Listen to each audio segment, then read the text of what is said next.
राधे राधे दोस्तों, मैं Ayush Gupta. Welcome back to your own channel Bioras with AUG. आज हम अपना नेक्स्ट चैप्टर शुरू करने वाले हैं जो कि है प्लांट मॉर्फोलॉजी, जो कि एनसीईआरटी में मॉर्फोलॉजी ऑफ फ्लावरिंग प्लांट्स करके चैप्टर दे रखा है। तो अगर आपको एक्सप्लेनेशन पसंद आए और मेरी वीडियो अच्छी लगे तो प्लीज़ लाइक करें, शेयर करें और सब्सक्राइब करें इस चैनल को which is Bioras with AUG. So let's begin with the chapter. देखो, मैं ना यहाँ पर एनसीईआरटी के कुछ कटिंग्स लाया हूँ ताकि आपको मैं एनसीईआरटी की लाइन टू लाइन समझाऊँ और उसका क्या मतलब है वो भी समझाऊँ। ठीक है, देखो, सबसे पहले एनसीईआरटी ना आपको ये बता रही है कि आप ना देखो, आप जब एक हायर प्लांट्स के स्ट्रक्चर को देखोगे, है ना, उसमें आपको एक वाइड रेंज देखने को मिलेगी और वो इतनी वाइड रेंज है कि वो आपको हैरान करेगी। इतनी वाइड रेंज कैसे हो सकती है? मतलब अलग अलग तरह के स्ट्रक्चर देखने को मिलेंगे हायर प्लांट्स में। ठीक है, जब आप, मैं दोबारा बताता हूँ, देखो एनसीईआरटी पहली लाइन में ये कह रही है कि जब आप हायर प्लांट्स के स्ट्रक्चर को देखोगे तो उसमें बहुत ज़्यादा रेंज है, अलग अलग तरह के स्ट्रक्चर्स हैं और इतने सारे अलग अलग तरह के स्ट्रक्चर्स हैं, इतनी वाइड रेंज है कि आप उसको देखकर हैरान रह जाओगे। ठीक है, even though the angiosperm show such a large diversity in external structure और morphology, they are all characterised by the presence of roots, stems, leaves, flowers and fruits. देखो वो क्या कह रहे हैं। अब आप बोलोगे इस लाइन में क्या ऐसा अच्छा है। देखो, कोई आपसे ये तो नहीं पूछने वाला हालांकि मॉर्फोलॉजी की डेफिनेशन क्या है, बट आपको पता होना चाहिए ना मॉर्फोलॉजी क्या है, एनाटॉमी क्या होता है। ये तो बेसिक टर्म्स होती हैं बायोलॉजी की। तो देखो, पहली लाइन में वो आपको कहोगे मॉर्फोलॉजी की कहाँ डेफिनेशन दे रखी है। ये तो डेफिनेशन दे रखी है, लिखे ना एक्सटर्नल स्ट्रक्चर और मॉर्फोलॉजी। तो मॉर्फोलॉजी क्या है? It is the study of external structures, it is the study of external features of किसी भी चीज़ के। अब जैसे हम यहाँ पर प्लांट्स की मॉर्फोलॉजी की बात करें तो हम एक्सटर्नल फीचर्स और एक्सटर्नल स्ट्रक्चर्स किसके देखेंगे? प्लांट्स के देखेंगे, उन प्लांट्स के ऑर्गन्स के देखेंगे। वो कैसे प्लांट्स अपने आप को अलग अलग हैबिटेट्स में अडेप्ट करता है, वो किन अलग अलग तरह के हैबिटेट्स में रहता है, वो सब हम यहाँ पर कवर करने वाले हैं। तो मॉर्फोलॉजी क्या है? मॉर्फोलॉजी होती है study of external features, external structures किसी भी चीज़ की। अब क्योंकि यहाँ पर हम प्लांट की मॉर्फोलॉजी की बात कर रहे हैं तो हम एक्सटर्नल स्ट्रक्चर्स और एक्सटर्नल फीचर्स किसके पढ़ेंगे? प्लांट्स के पढ़ेंगे, प्लांट्स के ऑर्गन्स के पढ़ेंगे, प्लांट्स के पार्ट्स के पढ़ेंगे। हमने देखेंगे कि वो कैसे अडेप्ट करते हैं अलग अलग अडेप्टेशंस में, वो किस तरह के अलग अलग हैबिटेट्स में रहते हैं, वो सब हम देखने वाले हैं। वो ये कह रहे हैं कि एंजियोस्पर्म्स में आप देखोगे कि बहुत डाइवर्सिटी देखने को मिलेगी आपको मॉर्फोलॉजी में। अलग अलग तरह के एक्सटर्नल स्ट्रक्चर्स हैं, अलग अलग तरह के एक्सटर्नल फीचर्स हैं, है ना। आप देखो, कोई गेंदे का पौधा देखो आप और एक गुलाब का पौधा देखो, क्या वो सेम दिखते हैं? नहीं दिखते ना। वो भी एंजियोस्पर्म है, वो भी एंजियोस्पर्म है, दोनों फ्लावरिंग प्लांट्स है, दोनों पे फूल उगते हैं। लेकिन गेंदे का जो पौधा है और जो गुलाब का पौधा है वो दिखने में बिल्कुल भी सेम नहीं है। डाइवर्सिटी है, अलग अलग तरह के एक्सटर्नल स्ट्रक्चर आपको एंजियोस्पर्म्स में देखने को मिलते हैं। लेकिन वो ये कह रहे हैं कि उन सब में एक बेसिक चीज़ आपको देखने को मिलेगी। वो क्या है? कि सभी में रूट्स हैं, सभी में स्टेम्स हैं, सभी में लीव्स हैं, सभी में फ्लावर्स हैं और सभी में फ्रूट्स हैं। हाँ, वो अलग अलग तरह के दिख सकते हैं, वो अलग अलग तरह के आपको नज़र आ सकते हैं। जैसे गेंदे का फूल और गुलाब का फूल अलग होगा, पर फूल तो दोनों ही है ना, दोनों में ही फूल मिल रहे हैं, दोनों में ही फ्रूट बनेगा। हालांकि गुलाब में फूल नहीं बनता, वो नहीं बनता, फ्रूट नहीं बनता, और गेंदे में मैंने इतना देखा नहीं है फ्रूट बनते हुए। पर हाँ, बाकी एंजियोस्पर्म्स में तो बनते हैं ना, समझ रहे हो। मैंगो के उसमें बनते हैं, एप्पल के उसमें बनते हैं। तो फ्रूट्स आपको सब में देखने को मिलेंगे, भले वो फ्रूट अलग अलग दिखेगा पर फ्रूट होंगे। लीव्स अलग अलग दिखेंगे पर सभी एंजियोस्पर्म्स में आपको लीव्स देखने को मिलेंगे। ठीक है, स्टेम्स देखने को मिलेंगी, रूट्स देखने को मिलेंगी। तो एक बेसिक स्ट्रक्चर आपको सब में कॉमन देखने को मिलेगा, वो ये कह रहे हैं। ठीक है, मॉर्फोलॉजी की डेफिनेशन समझ में आई। प्लांट मॉर्फोलॉजी की क्या डेफिनेशन है? Study of external structures and features of organs of plants and their adaptations, habitats etcetera. तो इन सब की स्टडी को हम बोलते हैं मॉर्फोलॉजी, प्लांट की मॉर्फोलॉजी। तो पहले प्लांट की मॉर्फोलॉजी हम शुरू करें उससे पहले पता तो होना चाहिए हमें कि प्लांट की मॉर्फोलॉजी का मतलब क्या है, मॉर्फोलॉजी का मतलब क्या है। और अच्छा, एनाटॉमी का क्या मतलब होता है, वो हमारा नेक्स्ट चैप्टर आ जाता है, एनाटॉमी। तब हम पढ़ेंगे, पर एक बेसिक बात तो कर सकते हैं। जब हम इंटरनल स्ट्रक्चर्स की बात करते हैं, जब आप ऊपर ऊपर से देख रहे हो, एक्सटर्नल फीचर्स को देख रहे हो, वो होती है मॉर्फोलॉजी। जब आप डाइसेक्शन कर रहे हो, काट रहे हो, और चीज़ें उसके अंदर क्या क्या चीज़ें प्रेजेंट हैं, उसके अंदर उस पर्टिकुलर चीज़ के अंदर क्या क्या चीज़ें प्रेजेंट हैं, उनकी स्टडी कर रहे हो। जैसे मैंने एक लीवर लिया और उसको काट दिया, डाइसेक्ट कर दिया, और मैं देख रहा हूँ लीवर के अंदर किस तरह के सेल्स हैं, कैसा टिश्यू प्रेजेंट है, किस तरह से ब्लड वेसल्स हैं, तो वो होती है एनाटमी। ये होगी ह्यूमन की एनाटमी। प्लांट की एनाटमी होगी कि आप प्लांट की स्टेम को काट रहे हो, उसके लीव्स को काट रहे हो और देख रहे हो कि लीव्स के अंदर सेल्स की अरेंजमेंट कैसी है, कैसे उसके अंदर वेस्कुलर सिस्टम प्रेजेंट है, वो सब चीज़ें देख रहे हो। तो दैट इज एनाटमी। वो हमारा नेक्स्ट चैप्टर है। मॉर्फोलॉजी होता है जब आप बाहर से देख रहे हो, रूट्स को देख रहे हो, स्टेम्स को देख रहे हो, उन्होंने कैसे अडेप्ट कर रखे अपने आप को। आप देखोगे स्टेम्स के हम अडेप्टेशंस देखेंगे, रूट्स के हम अडेप्टेशंस देखेंगे। अलग अलग जगहों पर जो पौधे होते हैं उनमें अलग अलग तरह से रूट्स अपने आप को अडेप्ट करती हैं, स्टेम अपने आप को अडेप्ट करती हैं, लीव्स अपने आप को अडेप्ट करती हैं। तो वो हम यहाँ पर इस चैप्टर में देखने वाले हैं कि वो कैसे अडेप्ट करती हैं अकॉर्डिंग टू हैबिटेट। ठीक है, ये सब चीज़ हम देखने वाले हैं। इफ़ यू पुल आउट, वो कह रहे हैं कि अगर आप एक वीड आपको पता है, एक ऐसा पौधा जो कहीं पर भी उग जाए, वीड आपने पढ़ा होगा, अनवांटेड प्लांट्स। बेसिकली वीड्स होते हैं अनवांटेड प्लांट, जिनको आपको प्लांट करने की जरूरत नहीं है, वो अपने आप कहीं पे भी उग जाते हैं, और वो क्या करते हैं, जो आपने प्लांट्स उगाए हैं उनकी ग्रोथ को हिंडर करते हैं। ठीक है, तो वो कह रहे हैं अगर आप एक ऐसे वीड को क्या करो, निकालो। बेसिकली आप किसी भी प्लांट को अगर आप निकालो, तो वो कह रहे हैं आपको क्या देखने को मिलेगा। एनसीईआरटी कहती है उसमें आपको रूट्स देखने को मिलेंगी, स्टेम्स देखने को मिलेंगे और लीव्स देखने को मिलेंगे, है ना। फ्लावरिंग प्लांट है तो उसके अंदर फ्लावर्स भी देखने को मिल सकते हैं और फ्रूट्स भी देखने को मिल सकते हैं। ठीक है, the underground part of flowering plant is the root system while the portion above the ground forms the shoot system. देखो मैं यहाँ पर डायग्राम बना के भी लाया हूँ। ये एक मैं एंजियोस्पर्म, एक फ्लावरिंग प्लांट का डायग्राम बना के लाया हूँ। ये क्या, देखो ये आपके पास स्टेम है, दिख रही है आपको, मैं वाइट से दिखा देता हूँ। ये आपके पास क्या है, स्टेम है। स्टेम का काम क्या होता है, सपोर्ट प्रोवाइड करना, है ना, स्ट्रेंथ प्रोवाइड करना। अगर स्टेम नहीं होगी, स्टेम जो होती है वो एक तरह की बैकबोन होती है प्लांट की, उसका काम होता है उसको सपोर्ट प्रोवाइड करना। प्लांट जो है वो खड़ा रह पा रहा है क्योंकि उसके पास स्टेम है। ठीक है, तो स्टेम है, स्टेम से क्या निकल रहे हैं, इस तरह से पत्ते निकल रहे हैं, लीव्स निकल रही हैं।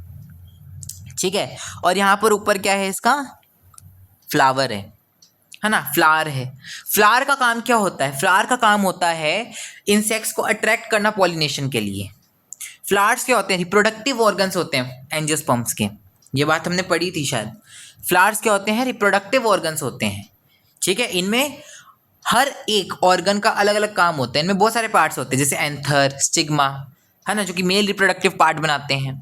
और आपके पास जो आपकी वो होती हैं, देखो एंथर और फिलामेंट जो होती है वो स्टिग्मा के पार्ट होते हैं, अगर आपको पता हो। ठीक है, स्टिग्मा, हाँ देखो स्टिग्मा क्यों कह रहा हूँ मैं, स्टेमन, सॉरी स्टेमन। ठीक है, तो देखो आपके पास जो मेल रिप्रोडक्टिव पार्ट होता है वो होता है स्टेमन, और जो फीमेल रिप्रोडक्टिव पार्ट होता है वो पिस्टल या कार्पल होता है। जो स्टेमन होता है उसमें एंथर और फिलामेंट होते हैं, दो पार्ट, और जो पिस्टल होती है उसमें क्या होते हैं, उसमें स्टिग्मा, स्टाइल, है ना, स्टिग्मा, स्टाइल एंड ओवरी होती है, जिसके अंदर आपके ओव्यूल्स प्रेजेंट होते हैं। ये आपका फीमेल रिप्रोडक्टिव पार्ट होता है ना। फिर एक मेल रिप्रोडक्टिव पार्ट होता है जो मैंने बताया स्टेमन होता है, जिसमें आपके पास एंथर और फिलामेंट होते हैं। ठीक है, और आपके पास क्या होती है, पेटल्स होती हैं, इस तरह से पेटल्स हो गई, और इस तरह से आपके पास सेपल्स हो गई, और ये सारा जिस स्टेज के ऊपर लगा होता है वो क्या आपका थैलेमस। ठीक है, जिसको आप रिसेप्टिकल भी कहते हो, और फिर यहाँ पर नीचे आपकी स्टॉक आ गई। तो इस तरह से ये आपका फ्लावर हो गया। ठीक है, तो फ्लावर, ये हमने बेसिक बात पढ़ी थी, है ना, फ्लावर की। तो देखो फ्लावर को रिप्रोडक्टिव ऑर्गन बोलते हैं, क्योंकि यहाँ पर क्या होता है, फीमेल रिप्रोडक्टिव पार्ट और जो मेल रिप्रोडक्टिव पार्ट होते हैं वो यहाँ पर प्रेजेंट होते हैं। ठीक है, यहाँ पर जो पेटल्स होती हैं उनका काम क्या होता है, पॉलिनेशन के लिए जो आपके पॉलिनेटर्स होते हैं, जो पॉलिनेटिंग एजेंट्स होते हैं उनको अट्रैक्ट करना, बीज को, हनी बीज को, है ना, उनको अट्रैक्ट करना। इनके अंदर फ्रेगनेंस होती है, इनके अंदर कलर होता है जिनसे अट्रैक्ट करते हैं। लीव्स का काम क्या होता है, फोटोसिंथेसिस करना। ये बेसिक बातें हैं, देखो है ना। ये आपकी क्या है, रूट है। ये आपकी जैसे ये आपकी सॉइल आई, सॉइल के अंदर क्या होती है, आपकी रूट्स प्रेजेंट होती हैं, ये आपकी रूट्स हैं। अब देखो जितना भी पोर्शन आपका ग्राउंड से नीचे प्रेजेंट है, ये आपका ग्राउंड है, जितना भी पोर्शन अंडरग्राउंड है, ग्राउंड से नीचे प्रेजेंट होता है, उसको बोलते हैं रूट सिस्टम, और जितना भी आपका ग्राउंड से ऊपर प्रेजेंट होता है उसको बोलते हैं शूट सिस्टम। तो दो आपको सिस्टम देखने को मिलते हैं, एक होता है शूट सिस्टम, एक होता है रूट सिस्टम। जो अंडरग्राउंड होता है, ज़मीन के अंदर मिलता है, वो सारा का सारा रूट सिस्टम होता है। और जितना भी पोर्शन जिसमें लीव्स, स्टेम, फ्लावर, फ्रूट ये सब आ गए, जितना भी ये पोर्शन आ जाता है उसको बोलते हैं हम शूट सिस्टम। फ्लावर से आगे जाके क्या बन जाता है, फ्रूट बन जाता है। ठीक है, फ्लावर से आगे जाकर क्या बन जाता है, फ्रूट बन जाता है। इतनी बात समझ में आ गई। सो देखो, the underground part of the flowering plant is the root system, while the portion above the ground forms the shoot system. ठीक है, एस से स्टेम, एस से शूट, और रूट से रूट तो आ ही गया, रूट सिस्टम। ठीक है, आप ऐसे इसको याद रख सकते हो कि एस से स्टेम, एस से शूट सिस्टम। ठीक है, तो स्टेम जहाँ पर आती है वो आपका शूट सिस्टम है, और जहाँ रूट आती है वो रूट सिस्टम हो गया। तो ठीक है, कॉमन सेंस। तो इतनी बात आपको समझ में आई, मॉर्फोलॉजी क्या होती है। ठीक है, फिर हमने एक बेसिक एंजियोस्पर्म का जो आपका स्ट्रक्चर होता है, एक्सटर्नल स्ट्रक्चर होता है, वो देखा कि फ्लावर, लीव्स, स्टेम, रूट्स। ठीक है, फिर नेक्स्ट आपके आते हैं, नेक्स्ट टॉपिक आता है आपका ऑर्गन्स ऑफ प्लांट। ठीक है, कौन कौन से ऑर्गन्स होते हैं प्लांट के अंदर।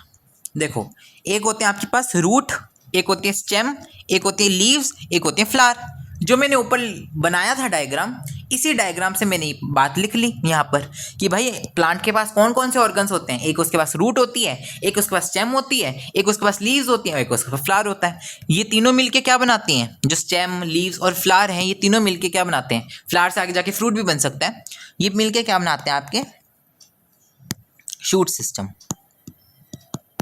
क्या बनाते हैं, आपके शूट सिस्टम। और जो ये आपका रूट्स हैं, ये सारी रूट्स मिलके क्या बनाती हैं, आपकी रूट सिस्टम। ठीक है, तो इतना आपको समझ में आना चाहिए कि आपके पास मेनली जो है ये आपके ऑर्गन्स ऑफ प्लांट होते हैं। तो प्लांट्स के ये ऑर्गन्स होते हैं। इन्हीं ऑर्गन्स की, ये बात हमने पढ़ी ना, इन्हीं ऑर्गन्स की एक्सटर्नल स्ट्रक्चर्स को और फीचर्स को जब हम स्टडी करते हैं तो उसी को बोलते हैं प्लांट मॉर्फोलॉजी। इन्हीं ऑर्गन्स के एक्सटर्नल फीचर्स को, स्ट्रक्चर्स को जब हम स्टडी करते हैं और ये देखते हैं कि ये कैसे अडेप्ट करते हैं अलग अलग हैबिटेट्स में, तो इसी को हम प्लांट मॉर्फोलॉजी कहते हैं। तो इस चैप्टर में हम बेसिकली जो हमारे रूट्स होते हैं, स्टेम्स होते हैं, लीव्स होते हैं, फ्लावर्स होते हैं, मतलब जो ऑर्गन्स ऑफ प्लांट्स होते हैं, उनके ही एक्सटर्नल स्ट्रक्चर्स के बारे में बात करने वाले हैं। वो कैसे अपने आप को अडेप्ट करते हैं अलग अलग हैबिटेट में, उनकी बात करने वाले हैं। और कैसे आपको अलग अलग उनकी मॉडिफिकेशंस देखने को मिलती है, वो हम बात करने वाले हैं। ठीक है, आज जो हम ऑर्गन की बात करने वाले हैं वो रूट की है। ठीक है, मतलब हमारा रूट सिस्टम हम देखने वाले हैं। आगे के टॉपिक्स में हम शूट सिस्टम देखने वाले हैं। इस चैप्टर में यही है। उसके बाद फिर हम फैमिलीज़ पे आएंगे। जो हमारी फैमिलीज़ होती है प्लांट की, वो बहुत इंपॉर्टेंट है। सोलेनेसी, फैबेसी बहुत इंपॉर्टेंट है, आपको हम अच्छी तरह से समझाएंगे और पढ़ेंगे। ठीक है, चलो सबसे पहले स्टार्ट करते हैं रूट से। तो रूट में देखो आपको क्या क्या पढ़ना है। आपको एक तो टाइप्स ऑफ रूट पढ़नी है कि रूट्स किस तरह की होती हैं। अच्छा, उससे पहले आपको ओरिजिन ऑफ फ्रूट भी देखना है। हालांकि वो एनसीईआरटी में नहीं दे रखा, पर हम ओरिजिन देखेंगे तभी आपको टाइप्स ऑफ फ्रूट समझ में आएगा। फिर आपको रीजन्स ऑफ फ्रूट देखना है और फिर मॉडिफिकेशन ऑफ फ्रूट देखना है। तो तीन आपको टॉपिक्स देखने हैं, टाइप्स ऑफ फ्रूट, रूट के कौन कौन से रीजन्स होते हैं, रूट्स की कैसी कैसी मॉडिफिकेशंस होती हैं अलग अलग प्लांट्स में।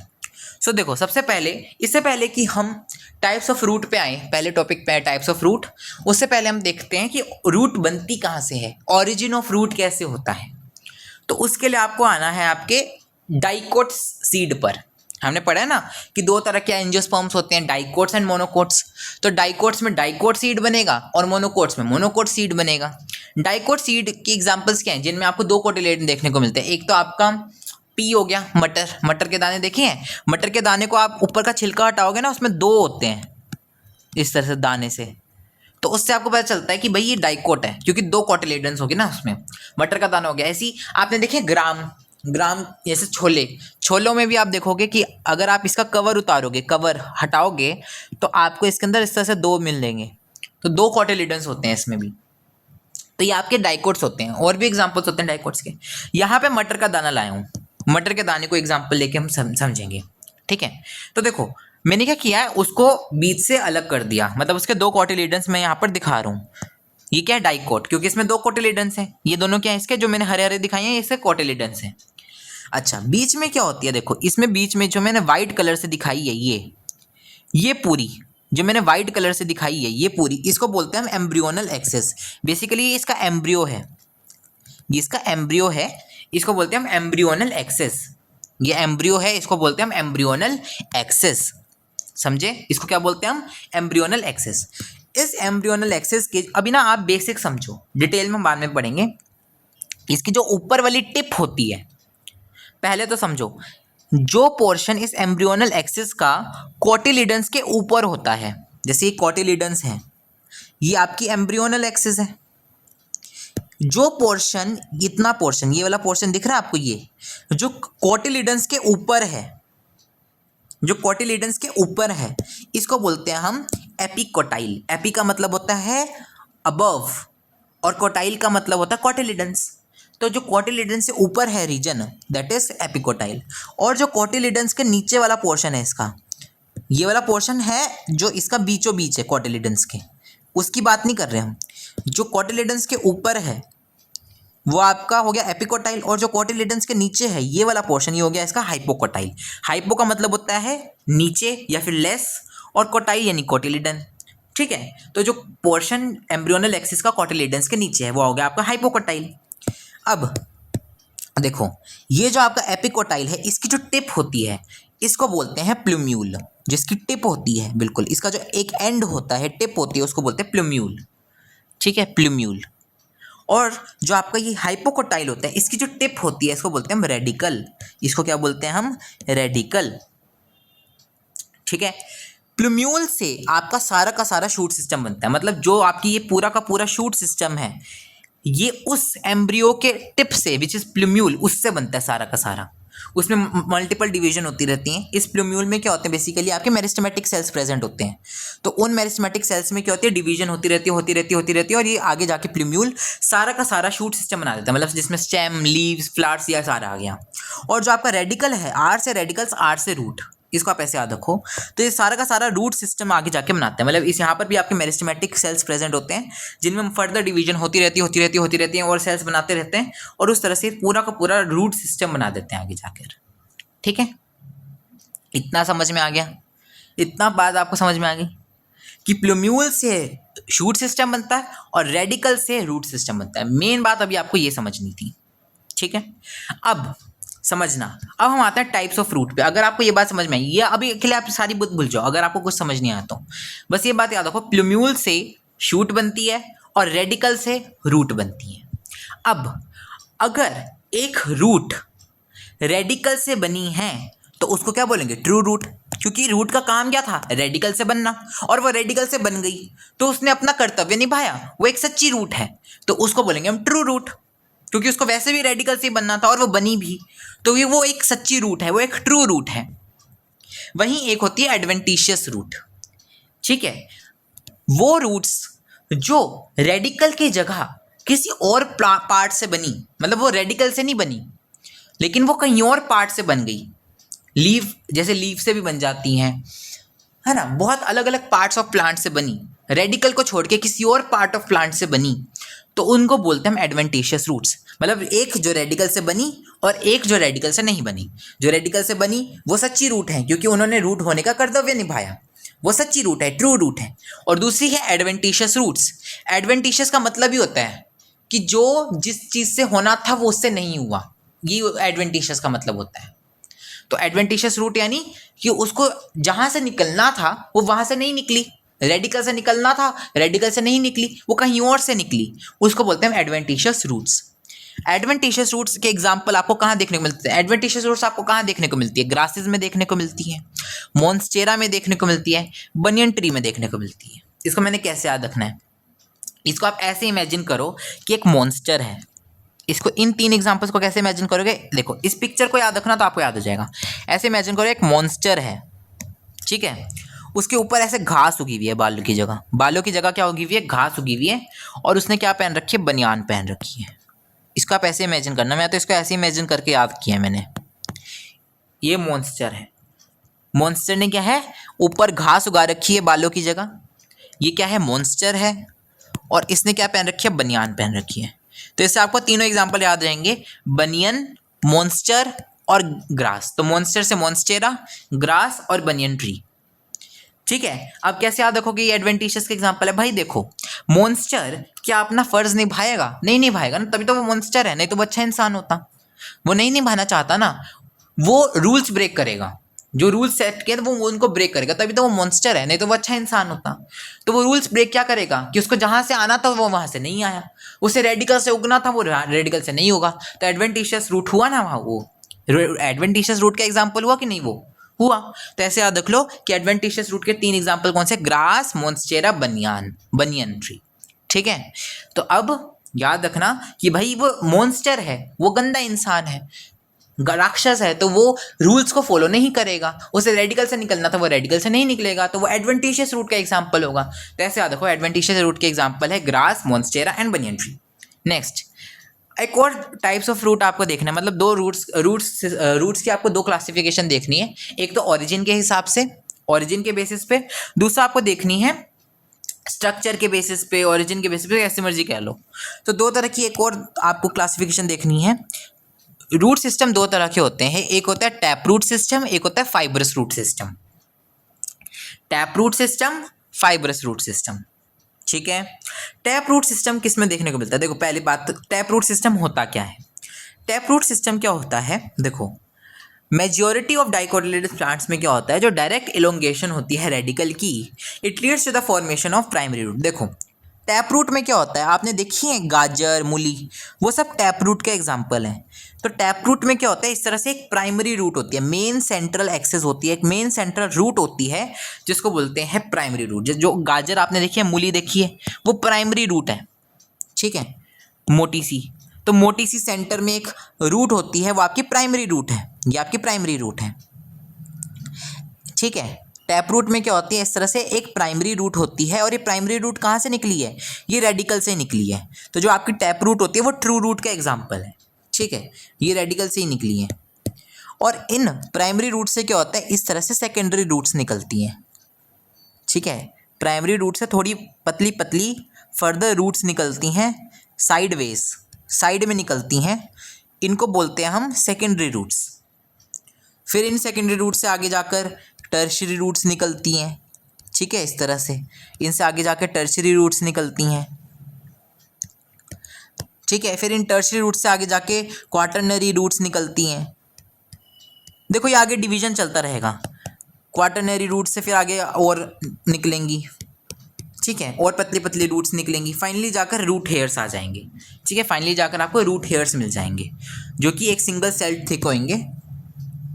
ठीक है, तो देखो टैप रूट में क्या होता है, इस तरह से एक प्राइमरी रूट होती है, उससे सेकेंडरी रूट्स निकली हुई होती हैं, उससे टर्शियरी रूट्स निकली होती है, फिर उससे क्वाटरनरी रूट्स निकली होती हैं एंड सो ऑन। जो ये सेकेंडरी रूट होती है, टर्शियरी रूट होती है, क्वाटरनरी रूट्स होती हैं, ये सब जो रूट्स होती हैं प्राइमरी को छोड़कर, इनको बोलते हैं हम लेटरल रूट्स, क्योंकि साइडवेज निकलती है। लेटरल का मतलब होता है साइड, तो क्योंकि साइडवेज निकलती है इसलिए इनको हम लेटरल रूट्स कहते हैं। और ये आपकी जो प्राइमरी रूट होती है सेंटर में होती है, सेंट्रल मेन एक्सिस होती है, सेंट्रल मेन रूट होती है। और ये कहाँ से निकलती है, रेडिकल से निकलती है। तो एक तरह से जो आपकी टैप रूट होती है वो ट्रू रूट का एग्जाम्पल होती है। ठीक है, इतनी बात समझ में आई। अब देखो जो ये टैप रूट होती है, इसकी शेप आपको कैसे दिख रही है, इस तरह से नहीं दिख रही, वी शेप की नहीं दिख रही आपको। ये जो इसमें प्राइमरी रूट है वो आपको वी शेप की नहीं दिख रही। तो अगर आप वी बनाओगे, उंगलियों से आप वी बनाओ, तो उंगलियों से वी आप ऐसे बनाओगे ना, ये आपकी उंगलियां हैं, इनसे वी आप ऐसे बनाओगे, ऐसे बनाओगे इनसे वी। तो ये जो वी है, ये वी तो लग रहा है, पर ये टू भी तो लग रहा है। जैसे हम उंगलियों से 1 2 3 4 ऐसे काउंट करते हैं कि 1, फिर हम करते हैं 2, फिर हम बोलते हैं 3, है ना, उंगलियों से करते हैं ना। तो ये 2 भी तो लग रहा है ना, तो 2 यानी डाई, डाई का मतलब भी 2 होता है, तो डाइकोट। ऐसे याद रख लो कि टैप रूट जो होती है वो डाइकोट्स में मिलती है। ट्रिक बता रहा हूँ मैं आपको, ट्रिक बता रहा हूँ, क्या ट्रिक बता रहा हूँ, टैप रूट्स आपको डाइकोट्स में मिलती हैं। कैसे याद रखोगे कि टैप रूट की शेप जो है वो वी जैसी है।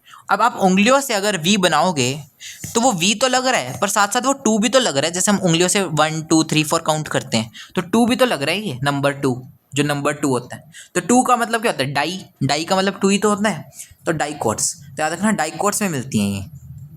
तो देखो आओ पढ़ते हैं, तो एनसीईआरटी पढ़ते हैं। देखो in majority of dicotyledonous plants the direct elongation of radical leads to the formation of primary root। वो कह रहे हैं मेजॉरिटी ऑफ डाइकोटिलेडनस प्लांट्स में क्या होता है, जो डाइकोट प्लांट्स होते हैं उनमें क्या होता है, मेजॉरिटी में जो डायरेक्ट इलोंगेशन होती है रेडिकल की, उससे क्या बन जाती है, प्राइमरी रूट बन जाती है, जो कि सॉइल के अंदर उगती है। तो मैंने बताइए आपको कि टैप रूट कहाँ से निकलती है, रेडिकल से निकलती है। फाइब्रस रूट के साथ ऐसा नहीं होता, इसलिए हम ये बात पढ़ रहे हैं। ठीक है, तो ये रेडिकल से निकलती है और क्या बन जाती है, यहाँ से सबसे पहले क्या बनती है, प्राइमरी रूट बनती है। रेडिकल की इलोंगेशन से, डायरेक्ट इलोंगेशन से प्राइमरी रूट बनती है। ठीक है, इसलिए इसको प्राइमरी बोलते हैं क्योंकि पहले बनती है ये। सेकेंडरी बाद में बनती है इसलिए उसको सेकेंडरी बोला, फिर टर्शियरी तीसरे नंबर पे बनती है इसलिए टर्शियरी बोला। ठीक है, which grows inside the soil, जो सॉइल के अंदर उगती है। It bears lateral roots of several orders that are refer to, देखो लेटरल रूट्स बोला है ना इनको, तो वो कह रहे हैं कि इस प्राइमरी रूट जो होती है, प्राइमरी रूट, इसके पास बहुत सारी लेटरल रूट्स भी होती हैं जो कि अलग अलग ऑर्डर में होती हैं। जैसे कि सबसे पहले फिर प्राइमरी के बाद सेकेंडरी आती हैं, फिर टर्शरी आती हैं, etcetera roots. The primary roots and its branches constitute the tap root system. वो कह रहे हैं जो प्राइमरी सेकेंडरी टर्शरी रूट्स होती है सब मिला के क्या बनाती हैं, टैप रूट सिस्टम बनाती हैं। और एक इनमें देखने को मिलता है, डाइकोट्स में देखने को मिलता है। इसका एग्जांपल दे रखा है आपको, मस्टर्ड प्लांट, सरसों। ठीक है, अब देखो fibrous root system, fibrous root system की हम बात कर रहे हैं। देखो फाइब्रस रूट सिस्टम की अगर हम बात करें, फाइब्रस रूट सिस्टम सबसे पहले अगर ये डाइकोट्स में मिल रहा है तो फाइब्रस किस में मिलेगा, मोनोकोट्स में मिलेगा, कॉमन सेंस। दूसरी बात देखो, फाइब्रस रूट सिस्टम, इसको आप ऐसे याद रखो, फाइबर से, फाइबर का मतलब होता है धागे, तो फाइब्रस रूट सिस्टम को फाइब्रस रूट सिस्टम इसलिए बोलते हैं क्योंकि धागे धागे जैसा होता है, इसमें ऐसे धागे धागे जैसी सी रूट्स होती हैं सारी। ठीक है, इसलिए इसको फाइब्रस रूट्स बोलते हैं, धागे धागे जैसी रूट होती है। जैसे यहाँ तो एक मोटी सी रूट भी है ना बीच में, यहाँ पर वो मोटी सी रूट नहीं होती, धागे धागे जैसी सी रूट्स होती हैं सारी, पतली पतली सी फैली फैली सी रूट्स होती हैं। इसमें क्या होता है, देखो जो प्राइमरी रूट होती है, वही मैंने बोला ना, धागे जैसी सी हैं, मतलब बीच में कोई मोटी रूट नहीं है। जैसे यहाँ पर टैप रूट में मोटी सी प्राइमरी रूट होती थी, यहाँ पर वो मोटी सी रूट नहीं है, सारी रूट्स धागे धागे जैसी सी हैं। क्योंकि होता क्या है, यहाँ पर जो प्राइमरी रूट रेडिकल से निकलती है वो शॉर्ट लिव्ड होती है। ठीक है, यहाँ से भी क्या होता है, यहाँ पर भी रेडिकल से प्राइमरी रूट निकलती है, पर वो प्राइमरी रूट जो होती है वो शॉर्ट लिव्ड होती है, वो ज़्यादा समय की मेहमान नहीं होती, वो जल्दी मर जाती है। और फिर वो प्राइमरी रूट जो होती है वो बहुत सारी छोटी छोटी पतली पतली लार्ज नंबर ऑफ रूट से, बहुत सारी बोला ना, लार्ज नंबर ऑफ रूट से, पतली पतली रूट से रिप्लेस हो जाती हैं। ठीक है, क्या बोला मैंने, इसमें क्या होता है, जैसे ये आपका रेडिकल है, रेडिकल से क्या हुआ, प्राइमरी रूट निकली, अब वो प्राइमरी रूट थोड़ी सी निकलती है, वो मर जाती है, शॉर्ट लिव्ड होती है। और फिर वो क्या होता है, रेडिकल से नहीं बल्कि साइडों से ही, बेस से ही इस तरह से पतली पतली सी बहुत सारी रूट्स निकल आती हैं, ये आपकी फाइब्रस रूट्स होती हैं। ये किन में होता है, मोनोकोट्स में ऐसा होता है। ठीक है, it is replaced by a large number of roots. These roots originate from the base of the stem, मैंने बताया ना कि रेडिकल से नहीं निकलती, ये जो रूट्स निकलती हैं ये बेस ऑफ द स्टेम से निकलती हैं। यानी ये जो होती हैं एडवेंटिशियस रूट्स होती हैं, जो आपकी फाइब्रस रूट्स होती हैं वो एक तरह की एडवेंटिशियस रूट्स होती हैं, समझ रहे हो। इसलिए मैंने वो वाला क्लासिफिकेशन आपको पहले समझाया, ट्रू रूट्स और एडवेंटिशियस रूट्स का। तो टैप रूट सिस्टम जो है वो एक तरह से आपकी जो टैप रूट्स होती हैं वो ट्रू रूट्स होती हैं, और जो फाइब्रस रूट्स होती हैं वो एक तरह से आपका किसका एग्जांपल हो गया, एडवेंटिशियस रूट्स का एग्जांपल हो गया। ये एनसीईआरटी बोल नहीं दी है पर आपको खुद समझना है ये, क्योंकि यहाँ पर जो फाइब्रस रूट्स निकलती हैं ये रेडिकल से नहीं निकलती, ये जो स्टेम है उसके बेस से निकलती हैं। क्योंकि जो रेडिकल से रूट निकलती है वो प्राइमरी रूट होती है और वो जल्दी ही मर जाती है, वो शॉर्ट लिव्ड होती है, वो ज़्यादा समय की मेहमान नहीं होती। And constitute the fibrous root system, ये किन में देखने को मिलते हैं, मोनोकोट्स में देखने को मिलते हैं। मोनोकोट का सबसे अच्छा एग्जाम्पल क्या है, गेहूँ, वीट, राइस, ये सारे आपके मोनोकोट्स के एग्जाम्पल हैं। तो आपको याद रखना है कि यहाँ पर क्या होता है, टैप रूट में क्या होता है, टैप रूट सिस्टम एक तरह का ट्रू रूट सिस्टम होता है। तो यहाँ पर क्या होता है, रेडिकल से रूट सिस्टम आपका ये बनता है सारा। तो रेडिकल से सबसे पहले क्या होता है, एक प्राइमरी रूट निकलती है, उस प्राइमरी रूट्स के जो होती है वो सॉइल में ग्रो करती है, उस प्राइमरी रूट से फिर सेकेंडरी रूट्स निकलती हैं, टर्शियरी रूट्स निकलती हैं, एंड क्वाटरनरी रूट्स निकलती हैं, एंड सो ऑन। ये सब मिलकर आपकी लेटरल रूट्स बनाती है, जो सेकेंडरी टर्शियरी क्वाटरनरी रूट्स होती हैं मिलकर लेटरल रूट्स बनाती हैं। और ये सारी प्राइमरी सेकेंडरी टर्शियरी क्वाटरनरी सारी रूट्स मिलकर टैप रूट सिस्टम बना देती हैं, जो आपको डाइकोट्स में देखने को मिलता है, जिसका एग्जांपल है आपका मस्टर्ड प्लांट। ठीक है। फाइब्रस रूट सिस्टम जो होता है ये मोनोकोट्स में देखने को मिलता है। इसमें क्या होता है, जो रेडिकल से प्राइमरी रूट निकलती है जो कि ट्रू रूट होती है वो जल्दी ही मर जाती है, वो शॉर्ट लिव्ड होती है और फिर आगे जाकर वो किससे रिप्लेस हो जाती है, क्योंकि वो तो मर गई लेकिन रूट्स तो चाहिए आपको, तो वो आगे जाकर रिप्लेस हो जाती हैं छोटी, मतलब छोटी तो उस समय होंगी ना, पतली पतली ज़्यादा नंबर की रूट से वो रिप्लेस हो जाती हैं, जो कि कहाँ से निकलती हैं, स्टेम की बेस से निकलती हैं। यानी वो एक तरह से एडवेंटिशियस रूट्स हो गई, वो ट्रू रूट्स नहीं हुई क्योंकि वो रेडिकल से नहीं निकल रही, एंड वो क्या बना देती हैं, फाइब्रस रूट सिस्टम बना लेती है। और एक मोनोकोट्स में मिलता है जिसका एग्जांपल है वीट प्लांट या राइस आप कह सकते हो। ठीक है, नेक्स्ट अब देखो ये आपको समझ में आ गया, tap root system, fibrous root system. ठीक है, अब जो आपका रूट सिस्टम होता है इसके फंक्शंस क्या होते हैं, देखो आपकी जो रूट्स होती है उनका काम क्या होता है, एक तो एब्जॉर्प्शन ऑफ वाटर और मिनरल्स फ्रॉम द सॉइल, तो सॉइल में जो भी पानी है, जो भी मिनरल्स हैं उनको एब्जॉर्ब करना। देखो रूट्स में क्या होता है, आपके पास क्या होता है, रूट हेयर्स प्रेजेंट होते हैं, ये नहीं बता रही एनसीईआरटी में बता रहा हूँ। जैसे रूट्स हैं ये आपके आगे जाकर सबसे लास्ट में जाकर यहाँ पर रूट हेयर्स होते हैं जो कि बहुत पतले पतले होते हैं, जो कि सिंगल सेल्ड थिक होते हैं। ठीक है, बिल्कुल पतले पतले होते हैं। जैसे क्वाटरनरी रूट्स निकली यहाँ से, फिर और रूट्स निकलेंगे पतली, और रूट्स पतली पतली निकलेंगी, लास्ट में जाकर क्या होंगे, रूट हेयर्स निकलते हैं यहाँ पर। और ये रूट हेयर्स जो होते हैं ना पानी के कांटेक्ट में होते हैं, ये वाटर मॉलिक्यूल्स के सबसे नज़दीक होते हैं। ठीक है, तो ये क्या करते हैं, यहाँ से जो वाटर होता है वो एब्जॉर्ब होता है, आपका मिनरल्स जो होते हैं, आयरन, कैल्शियम, जो भी मिनरल्स होते हैं वो यहाँ पर एब्जॉर्ब होते हैं। ठीक है, और फिर वो फाइनली आपके जाइलम के थ्रू प्लांट के ऊपर जाते हैं। ठीक है, तो इस तरह से होता है। तो absorption of water and minerals का रोल भी किसका होता है, सॉइल से, रूट का होता है। इसलिए अगर रूट नहीं होगी तो प्लांट जिंदा नहीं रह सकता, क्योंकि उसको पानी नहीं मिलेगा, उसको मिनरल्स नहीं मिलेंगे।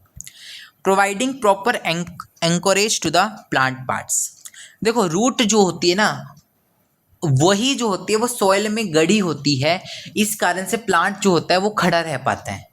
ठीक है, स्टेम जो होती है वो सपोर्ट प्रोवाइड करती है, पर अगर रूट नहीं होगी तो वो सॉइल से चिपकी कैसे रहेगी, प्लांट जो है वो सॉइल से चिपका कैसे रहेगा, वो उसमें अटका कैसे रहेगा, वो उसमें होल्ड कैसे कर पाएगा। तो वो रूट के अंदर होल्ड कर पा रहा है, एंकरेज कर पा रहा है, वो उसके अंदर रुक पा रहा है, सॉइल के अंदर टिक पा रहा है, तो वह रूट के कारण है। तो रूट जो होती है उसको एंकरेज में है ना, सॉइल के साथ बंधे रहने में हेल्प करती है। ठीक है, storage of reserve food material. देखो जो आपका रिजर्व फूड मटेरियल होता है उनका स्टोरेज भी रूट्स के अंदर ही करता है प्लांट। ठीक है, then synthesis of plant growth regulators, ये हम पढ़ेंगे प्लांट ग्रोथ एंड डेवलपमेंट वाले चैप्टर में, हम पढ़ेंगे कि बहुत सारे आपके प्लांट ग्रोथ रेगुलेटर्स जो होते हैं वो वहीं पर बनते भी हैं, रूट्स में बनते भी हैं। ठीक है, तो इस तरह से आपको फंक्शंस ऑफ रूट सिस्टम आने चाहिए। 4 आपके फंक्शन है, ये बेसिक फंक्शन है, हम बचपन से पढ़ते आ रहे हैं, है ना, कि रूट से क्या क्या काम होते हैं। एक तो वाटर एंड मिनरल्स को सॉइल से एब्जॉर्ब करना, प्लांट को प्रॉपर एनकरेज प्रोवाइड करना, रिजर्व फूड मटेरियल को स्टोर करना, और जो प्लांट ग्रोथ रेगुलेटर्स होते हैं उनको कुछ सिंथेसाइज करना। ये हम नहीं पढ़ते हालांकि बचपन से, लेकिन ये बात जान लो आप कि ये काम भी रूट का होता है। ठीक है, अब नेक्स्ट देखो हमने टाइप्स ऑफ रूट देख ली, अब आते हैं रीजन्स ऑफ रूट पे। देखो रीजन्स ऑफ रूट की जब हम बात करते हैं, रूट में 3 बेसिक रीजन्स होते हैं। देखो सबसे नीचे जो होती है रूट कैप होती है, ये रीजन नहीं है, ये मैं बता रहा हूँ, ये रीजन में नहीं आता। रूट कैप को आप किसी रीजन में नहीं कहते। सबसे नीचे ना रूट कैप होती है रूट की, इसका काम क्या होता है, एक कवरिंग टाइप होती है ये। इसका काम होता है कि जैसे रूट जो होती है वो सॉइल को चीरते हुए अंदर जा रही है ना, डीप जा रही है ना सॉइल के अंदर, वो चीरते हुए सारी सॉइल के मटेरियल को चीरते हुए अंदर जा रही है, तो पत्थरों से भी टकराएगी वो। ऑब्वियसली सॉइल में पत्थर कंकर प्रेजेंट होता है तो उनसे भी टकराएगी, तो उसको डैमेज हो सकता है ना। रूट बहुत डेलिकेट होती है, रूट के अंदर भी तो सेल्स हैं, वो भी तो डैमेज हो सकते हैं। तो फिर आगे वो रूट ग्रो कैसे करेगी, तो उसको प्रोटेक्ट करने के लिए कि उसको जब वो पत्थर से टकरा रही है, किसी कंकर से टकरा रही है, तो उसको चोट ना लगे क्योंकि वो डेलिकेट है, तो वो बची रहे। उसको प्रोटेक्ट करने के लिए आगे हमने एक प्रोटेक्टिव कवरिंग से लगा रखी होती है विच इज रूट कैप। ठीक है, अब देखो रूट कैप के जस्ट ऊपर जो रीजन होता है, जो टिप पे प्रेजेंट है इस रूट के, इसको बोलते हैं हम रीजन ऑफ मेरिस्टेमेटिक एक्टिविटी। ठीक है, जो सबसे टिप पर प्रेजेंट होता है रूट कैप के जस्ट ऊपर, जो सबसे टिप ऑफ रूट पे प्रेजेंट है, उस रीजन को बोलते हैं हम region of meristematic activity. Meristematic zone बोलते हैं इसको हम, रीजन ऑफ मेरिस्टेमेटिक एक्टिविटी कह लो या मेरिस्टेमेटिक जोन भी कह देते हैं इसको, हम कह देते हैं। तो यहाँ पर क्या होता है, मेरिस्टेमेटिक सेल्स प्रेजेंट होते हैं। ये हम अगले चैप्टर में और अच्छे से पढ़ेंगे कि मेरिस्टेमेटिक सेल्स क्या होते हैं। मेरिस्टेमेटिक सेल्स क्या होते हैं, ये वो सेल्स होते हैं जो कॉन्टिन्यूसली डिवाइड करते रहते हैं। जैसे हम पढ़ेंगे प्लांट्स में क्या होता है, पहले कुछ सेल्स होते हैं वो कॉन्टिन्यूसली डिवाइड करते हैं, फिर वो क्या होता है उनमें से कुछ सेल्स जो होते हैं वो आगे जाकर मैच्योर हो जाते हैं, लेकिन कुछ सेल्स जो होते हैं फिर भी वो फर्दर डिवाइड करते रहते हैं। तो ये आपके मेरिस्टेमेटिक सेल्स होते हैं जो कंटिन्यूसली डिवाइड करते रहते हैं। ठीक है, तो यहाँ पर वो सेल्स आपके प्रेजेंट होते हैं, तो ये हेल्प करेंगे सॉइल को फर्दर ग्रो, सॉइल के अंदर जो रूट है उसको फर्दर ग्रो करने में, है ना। तो यहाँ पर क्या होता है, कॉन्टिन्यूसली डिवाइडिंग सेल्स प्रेजेंट होते हैं जिनके पास भरपूर मात्रा में प्रोटोप्लाज्म भरा हुआ होता है। ठीक है, प्रॉपर न्यूक्लियस होता है इनके पास, ये आपके होते हैं। इनका पतली सी सेल मेम्ब्रेन होती है, पतली सी सेल वॉल होती है, ज़्यादा कोई मोटी मोटी कवरिंग नहीं होती क्योंकि ये लिविंग सेल्स होते हैं। ठीक है, मेरिस्टेमेटिक सेल्स होते हैं। देन इसके बाद आता है रीजन ऑफ इलोंगेशन। तो यहाँ पर क्या होता है, जैसे मैंने बताया ना मेरिस्टेमेटिक सेल्स क्या है, वो डिवाइड कर रहे हैं और वो यहाँ पर ऊपर सेल्स बनाते जा रहे हैं। अब ये जो सेल्स होंगे, कुछ सेल्स तो फर्दर डिवाइड करते रहेंगे, लेकिन जो बाकी के सेल्स हैं वो उनमें इलोंगेशन होएगी, वो लंबे लंबे हो जाएंगे, वो इलोंगेट हो जाएंगे। तो यहाँ पर रीजन ऑफ इलोंगेशन में क्या होता है, जो सेल्स होते हैं उनका इलोंगेशन होता है, उनको लंबा किया जाता है। फिर जो ये सेल्स लंबे हो गए हैं, क्योंकि देखो ये आगे जाती रहेंगी, रूट्स तो आगे ग्रो करती रहेंगी ना। अब ये जो लंबे हो गए हैं सेल्स, ये मैच्योर होंगे किस रीजन में, रीजन ऑफ मैच्योरेशन में। दोबारा सुनो, सबसे नीचे होता है रीजन ऑफ मेरिस्टेमेटिक एक्टिविटी या मेरिस्टेमेटिक जोन। ठीक है, इसके प्रॉक्सिमल, हम बोलते हैं प्रॉक्सिमल यानी पास में, तो इसके पास में जो रीजन होता है, इसके जस्ट ऊपर जो रीजन होता है वो रीजन ऑफ इलोंगेशन या इलोंगेशन जोन होता है, और उससे ऊपर जो रीजन होता है वो रीजन ऑफ मैच्योरेशन होता है। रीजन ऑफ मेरिस्टेमेटिक एक्टिविटी में, मेरिस्टेमेटिक जोन में आपके मेरिस्टेमेटिक सेल्स प्रेजेंट होते हैं जो कि कॉन्टिन्यूसली डिवाइडिंग सेल्स होते हैं। ठीक है, रीजन ऑफ इलोंगेशन में क्या होता है, आपके जो सेल्स हैं, जो मेरिस्टेमेटिक सेल्स जो डिवाइड कर करके सेल्स बना रहे हैं, उनको यहाँ पर इलोंगेट किया जाता है, वो लंबे होते हैं, उनका इलोंगेशन होता है, उनका वैक्यूलाइजेशन होता है, वैक्यूल्स डाले जाते हैं। ठीक है, और यहाँ पर फाइनली आपका जो ये लंबे हो गए सेल्स, जो ऊपर वाले सेल्स हैं जो लंबे हो चुके हैं, उनको वो मैच्योर होते हैं यहाँ पर। तो रीजन ऑफ मैच्योरेशन में क्या होते हैं, जो आपके सेल्स होते हैं उनका मैच्योरेशन होता है, वो मैच्योर होते हैं। ठीक है, यू है आपका मेरे मैच्योर हो गए, यानी उनमें पतली पतली सेल वॉल आ जाएंगी, वो सेल मर जाएंगे, डेड हो जाएंगे, उनमें पतली पतली सेल वॉल सी बन जाएंगी, उनका ल्यूमेन जो है वो श्रिंक हो जाएगा। तो ये सब यहाँ पर होगा, तो वो मैच्योर हो जाएंगे, उनका एक फंक्शन जो है वो स्पेसिफाई हो जाएगा, तो वो मैच्योर हो जाएंगे। अच्छा, इसी रीजन ऑफ मैच्योरेशन में आपके रूट हेयर्स भी प्रेजेंट होते हैं इस तरह से, तो पतले पतले आपके रूट हेयर्स भी यहाँ पर प्रेजेंट होते हैं। ठीक है, चलो ये आपका आ सकता है कि किस रीजन में प्रेजेंट होते हैं ये रूट हेयर्स, तो रीजन ऑफ मैच्योरेशन जोन में प्रेजेंट होते हैं आपके। तो देखो, the root is covered at the apex, apex का मतलब होता है टिप, तो टिप पे वो कह रहे हैं जो रूट होती है वो कवर्ड होती है एक थिम्बल लाइक स्ट्रक्चर से, एक पतली सी स्ट्रक्चर से, जिसको बोलते हैं हम रूट कैप। इसका काम क्या होता है, जो टेंडर डेलिकेट एपेक्स है रूट की, उसको प्रोटेक्ट करना, क्योंकि जैसे जैसे वो अपना रास्ता बना रही है सॉइल के थ्रू, जैसे वो सॉइल में और डीप जा रही है, तो उसको प्रोटेक्ट करना, क्योंकि वो किसी कंकर पत्थर से टकरा सकती है, पर वो टेंडर है, वो डेलिकेट है, तो उसे चोट लग सकती है, वो डैमेज हो सकती है, तो उसको प्रोटेक्ट करने के लिए यहाँ पर रूट कैप आगे को लगी होती है। A few millimetres above the root cap, वो कह रहे हैं देखो रूट कैप के कुछ मिलीमीटर्स अबव आपके पास रीजन ऑफ मैच्योरेशन होता है, सॉरी मेरिस्टेमेटिक एक्टिविटी होता है, मैच्योरेशन की बोल रहा हूँ मैं, रीजन ऑफ मेरिस्टेमेटिक एक्टिविटी होते हैं, जिसको आप मेरिस्टेमेटिक जोन भी कहते हो। तो यहाँ पर जो सेल्स होते हैं वो बहुत छोटे होते हैं, थिन वॉल्ड होते हैं, मैंने बताया ना, क्योंकि डिवाइडिंग सेल्स हैं। याद रखना, जो लिविंग सेल्स होते हैं, जो डिवाइडिंग सेल्स होते हैं, उनकी पतली पतली वॉल होंगी, जो डेड सेल्स है, जो मैच्योर्ड सेल्स हैं, उनकी मोटी मोटी वॉल्स होंगी। ठीक है, तो इनकी पतली पतली वॉल्स होती है और इनके पास डेंस प्रोटोप्लाज्म है, क्योंकि डिवाइडिंग सेल्स हैं, है ना, ये अभी ग्रो करते हुए सेल्स हैं, तो इनके ऊपर भरपूर न्यूट्रिशन इनको दिया जाएगा, भरपूर इनके पास प्रोटोप्लाज्म रखा जाएगा, ताकि ये आगे भी फर्दर डिवाइड करके और सेल्स में भी प्रोटोप्लाज्म अपना बांट सके। मान लो इनके पास खुद ही प्रोटोप्लाज्म की कमी है, अब एक सेल दो आगे डॉटर सेल्स में डिवाइड हो रहा है, तो इनको भी तो प्रोटोप्लाज्म आके उसे देना है ना। अगर इसके पास खुद ही प्रोटोप्लाज्म कम है, तो आगे आगे प्रोटोप्लाज्म कैसे देगा। इट्स लाइक इसके पास एक ज़मीन का टुकड़ा कम है, अब इसके पास दो बच्चे हैं, तो अगर ऑलरेडी इसके पास ज़मीन का टुकड़ा कम है, तो इनके पास तो बहुत थोड़ा थोड़ा ये ज़मीन का टुकड़ा आ पाएगा ना, तो वो सही बात नहीं है। हाँ, अगर इसके पास भरपूर मात्रा में ज़मीन का टुकड़ा होगा, तो इनके पास भी थोड़ा ठीक ठीक ज़मीन का टुकड़ा आ जाएगा, जिसके ऊपर ये अपना गुजारा कर सकें। तो वही चीज़ है कि अगर इसको अपना प्रोटोप्लाज्म आगे जाके अपने डॉटर सेल्स में बांटना है, तो इसके पास खुद भी तो भरपूर मात्रा में होना चाहिए ना, तभी दे पाएगा आके। तो फिर डेंस प्रोटोप्लाज्म होते हैं ये। दे डिवाइड रिपीटेडली, ये फर्दर रिपीटेडली, मैं बताया ना कॉन्टिन्यूसली डिवाइडिंग होते हैं, रिपीटेडली डिवाइड करते रहते हैं। The cells proximal to this region, जो इस रीजन के पास में, प्रॉक्सिमल यानी पास में जो रीजन होता है, जो सेल्स होते हैं वो रैपिड इलोंगेशन, इसलिए रीजन ऑफ इलोंगेशन है, ये इलोंगेशन इलोंगेटिंग जोन है, इलोंगेशन जोन है, वो रैपिड इलोंगेशन के थ्रू जाते हैं और उनका एनलार्जमेंट होता है and are responsible for growth of the root in the length, और वो रूट की जो लेंथ में ग्रोथ होती है उसके लिए रिस्पॉन्सिबल होते हैं। इस रीजन को बोलते हैं हम रीजन ऑफ इलोंगेशन। तो यहाँ पर जो सेल्स होते हैं उनमें इलोंगेशन होता है, एनलार्जमेंट होता है, ठीक है, और यही रीजन जो है वो लेंथ में जो रूट की ग्रोथ हो रही है उसके लिए रिस्पॉन्सिबल होता है। जो सेल्स होते हैं इलोंगेशन जोन के gradually differentiate and mature, hence this zone proximal to the region of elongation is called as region of maturation. वो कह रहे हैं जो इसके सेल्स होते हैं इलोंगेशन जोन के, ये आगे जाकर डिफरेंशिएट करते और मैच्योर हो जाते हैं, ठीक है, और इसीलिए जो जोन सबसे पास में है इस रीजन ऑफ इलोंगेशन के, वो रीजन ऑफ मैच्योरेशन है, जहां पर ही इनका मैच्योरेशन और डिफरेंशिएशन हो रहा है, यहीं पर हो रहा है। जो डिफरेंशिएट और मैच्योर हो रहे हैं वो इस रीजन ऑफ मैच्योरेशन में हो रहे हैं, पर वो सेल्स तो इलोंगेशन से ही आ रहे हैं ना। देखो ये ऐसे है कि ये डिवाइड करते जा रहे हैं, जो आपके मेरिस्टेमेटिक सेल्स हैं ये डिवाइड करते जा रहे हैं, और पीछे सेल्स छोड़ते जा रहे हैं, ये सेल्स इलोंगेट हो रहे हैं। अब ऐसे तो बढ़ते जाएंगे ना, जितने इलोंगेट हो रहे हैं, मान लो 10 सेल्स थे, इलोंगेट हो गए, ठीक है, अब कुछ सेल्स जो हैं फर्दर जाकर 5-6 सेल्स जो हैं फर्दर जाकर मैच्योर हो जाएंगे, बाकी यहीं रहेंगे।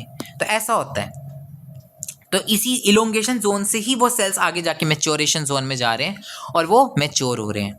फ्रॉम दिस जोन, वो कह रहे हैं इस रीजन से क्या होता है, some of the epidermal cells from very fine and delicate thread like structures called root hairs. मैंने बताया ना इसी रीजन ऑफ मैच्योरेशन से आपके रूट हेयर्स निकलते हैं, और ये जो रूट हेयर्स होते हैं ये एपिडर्मल सेल्स से निकलते हैं। ये एपिडर्मल सेल्स क्या होते हैं, एपिडर्मिस क्या होते हैं, ये हम एनाटॉमी में पढ़ेंगे, ठीक है। ऐसे याद रख लो, ये बाहर के सबसे बाहर के सेल्स होते हैं, एपिडर्मिस जो होती है सबसे बाहर की लेयर होती है, इसके सेल्स को हम बोलते हैं एपिडर्मल सेल्स। इन्हीं एपिडर्मल सेल्स से आपके रूट हेयर्स निकलते हैं ऐसे करके, तो ये सिंगल सेल्ड होते हैं बेसिकली, ठीक है। तो एपिडर्मल सेल्स से ही निकलते हैं। तो फ्रॉम दिस रीजन, किस रीजन की बात हो रही है, मैच्योरेशन वाले की। Some of the epidermal cells form a very fine and delicate, कुछ एपिडर्मल सेल्स बहुत फाइन और डेलिकेट क्या बना लेते हैं, रूट हेयर्स बना लेते हैं इस तरह से। ये क्या आपके रूट हेयर्स, तो इस तरह से वो थ्रेड लाइक स्ट्रक्चर्स बना देते हैं, very fine and delicate thread like structure बना देते हैं, जिनको रूट हेयर्स बोलते हैं।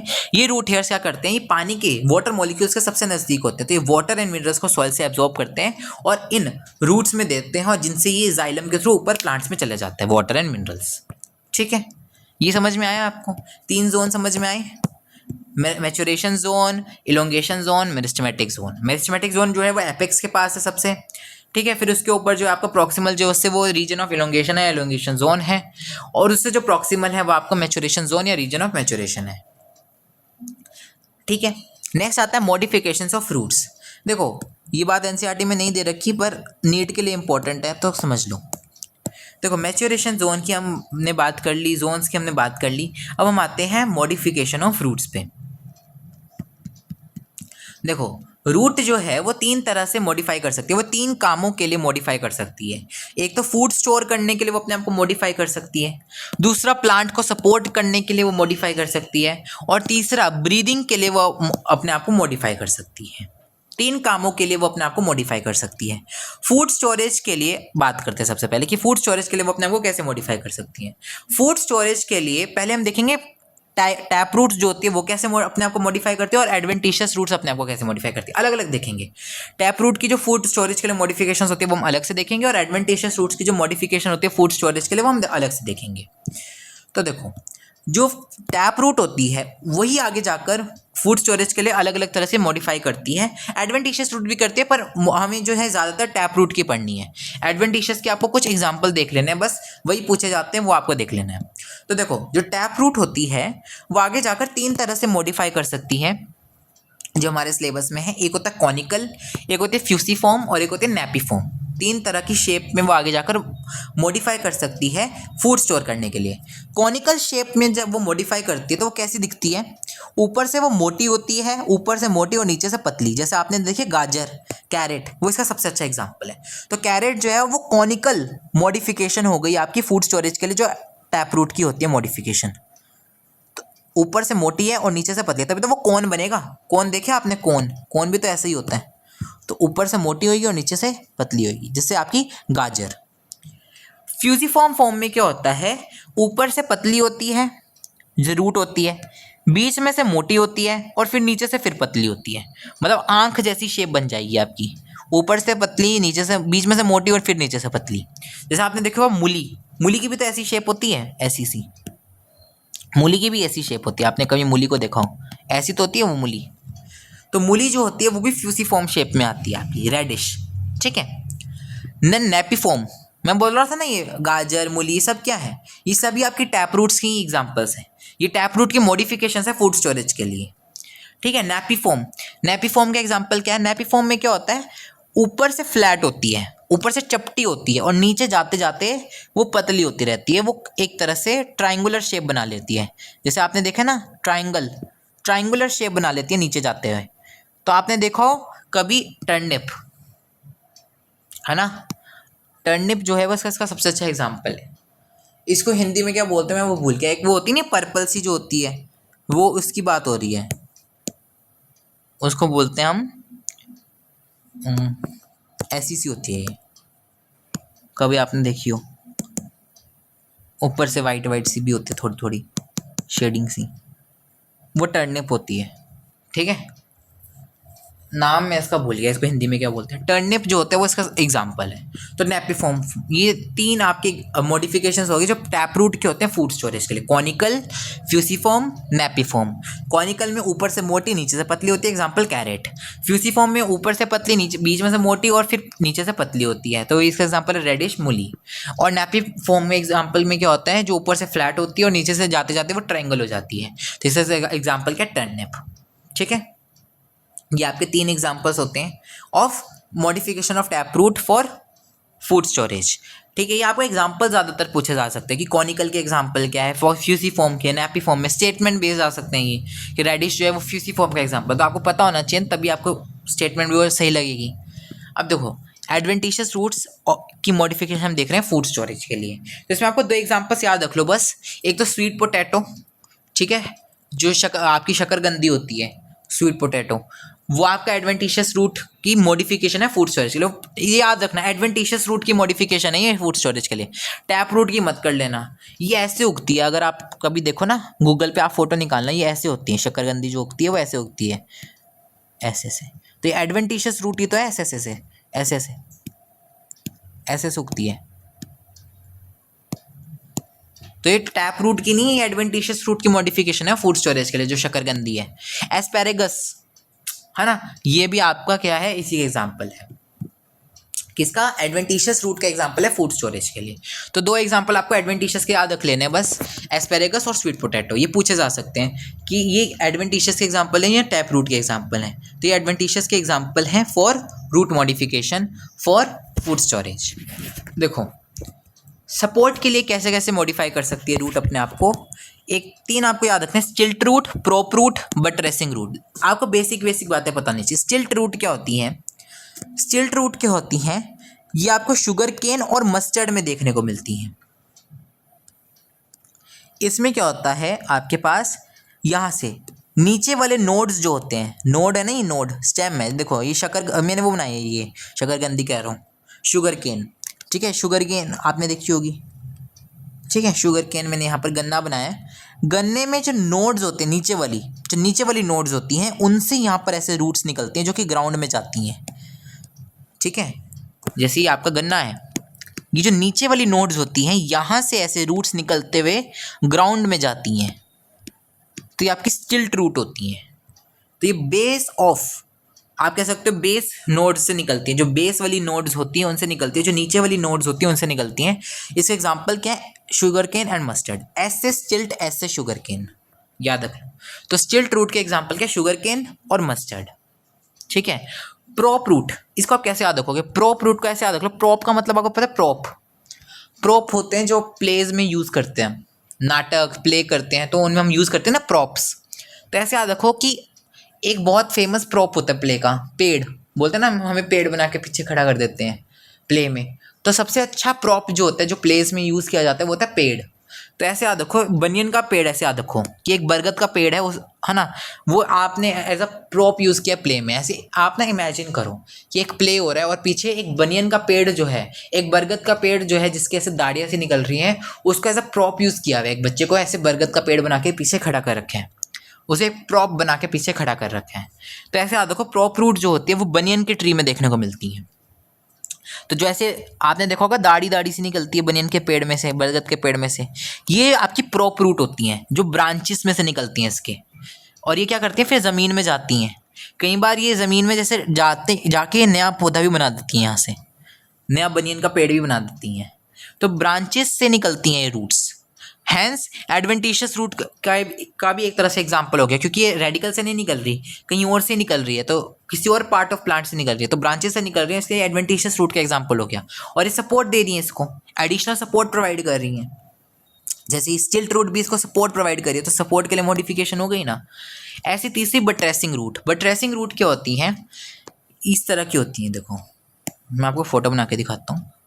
ये ना वाइड होती हैं, लार्ज होती हैं और प्लेट लाइक रूट्स होती हैं। देखो इस तरह से ऐसे दिख रही हैं आपको, ऐसी सी होती हैं, ये चपटी सी होती हैं, साइड से देखोगे चपटी चपटी सी होती हैं और मोटी मोटी सी होती हैं। ऐसे जंगलों में जाओगे तो आपको देखने को मिलेंगी, ये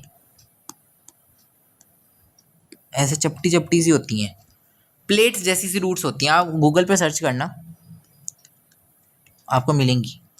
ठीक है, प्लेट्स जैसी सी रूट्स होती हैं, लार्ज होती हैं, वाइड होती हैं, और ये हॉरिजॉन्टल डायरेक्शन में बेस ऑफ द स्टेम से निकलती है। देखो बेस ऑफ स्टेम ही तो है, ये मैंने तना बनाया है, ये मैंने एक प्लांट का तना बनाया है। उस तने से, उस स्टेम से, बेस से यहाँ से निकलती है, उसके बेस से, उसके नीचे वाले पार्ट से निकलती हैं, बेस से निकलती हैं उसके, और हॉरिजॉन्टल डायरेक्शन में निकलती हैं, ऐसे सामने सामने से निकलती हैं, हॉरिजॉन्टली निकलती हैं, ग्राउंड के पैरेलली निकलती हैं ये। और स्पेशली किन प्लांट्स में देखने को मिलती हैं, वो ऐसे प्लांट्स में देखने को मिलती है जो nutrient poor shallow tropical soils में मिलते हैं, जहाँ पर अच्छा न्यूट्रिशन नहीं है, जिन सॉइल्स में, है ना, बंजर सी सॉइल्स हैं, थोड़ी ज़्यादा इतना अच्छा न्यूट्रिशन नहीं है उन सॉइल्स में।